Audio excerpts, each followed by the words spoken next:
Hello friends, English Literature, Introduction to Poetry.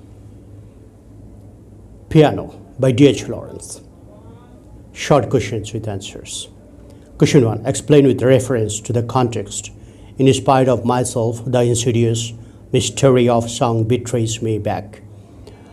Answer. These lines have been taken from the poem Piano by D.H. Lawrence, a very famous man of letters of England.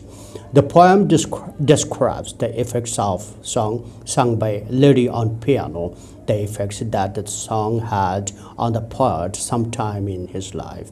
These lines under quotation indicate the way the song on the piano by a lady took effect on him. In spite of myself, this phrase indicates that the poet did not know or he was not quite aware how the song affected him. The song possessed the power to penetrate his consciousness insidiously or surreptitiously. The song then betrayed him back. Here the word betray is significant and it is quite consistent with the other words in the sentence like insidious and in spite of. Betray here signifies he did not intend to go back into the memories of the past, but still the song made him to do so.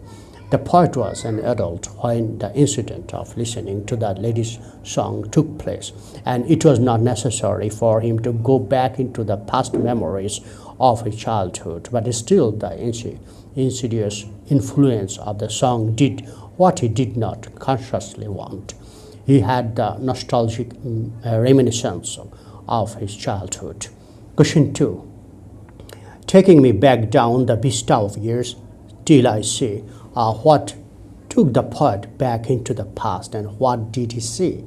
Answer. The poet once sat in the dark listening to the song of a woman who was singing to the tune of a piano. The situation was such that he was profoundly impressed by the song. Though he was an adult, then he did not need to go back into the past memories of his childhood. The music was so powerful that he could not help it. He had to indulge into the nostalgia of the reminiscences of his childhood. He saw with his mind's eye that he was a child. He was sitting under a piano which his mother was playing on. He was also pressing his mother's feet that were poised on the pedals of the piano, and above his head strings of piano were tingling as his mother was playing on it. His mother was smiling as she sang. These scenes of Sunday evenings at home flashed across his mental vision. It was winter outside and the tingling piano was their guide inside a cozy parlor. He felt his manhood was cast down in the flood of that remembrance. Question 3. Explain the following with reference to the context. The glamour of childhood days is upon me. My manhood is cast down in the flood of remembrance. I weep like a child. Explanation. These lines occur in D.H. Lawrence's poem Piano. The poet gives a very vivid account of how he came under the spell of a song which took him mentally back to some memories of his childhood. Once the poet, now an adult, was listening to a song in a dark room. A woman was singing softly to the tune of a piano. The song had a strange, insidious power. It had exerted an insidious influence on his mind, and it took him back down the vista of years in spite of himself, that is, before he was aware of how he was affected by it, even though he did not want to be affected by it in that way. He went back into the memories of his childhood. He had vision of the childhood days. He saw himself as a child sitting under the piano and pressing the small feet of his mother poised on the pedals of the piano on Sunday evenings when it was wintry, cold outside and cozy inside the parlor. It was now futile for the singer to try to impress him with her song by singing forcefully to the tune of a big piano. He was too deeply absorbed in his childhood memories to be affected by the present voluble song. He was feeling like he was a child and weeping for the nostalgic past of his childhood. Question 4. Give a brief life sketch of D.H. Lawrence.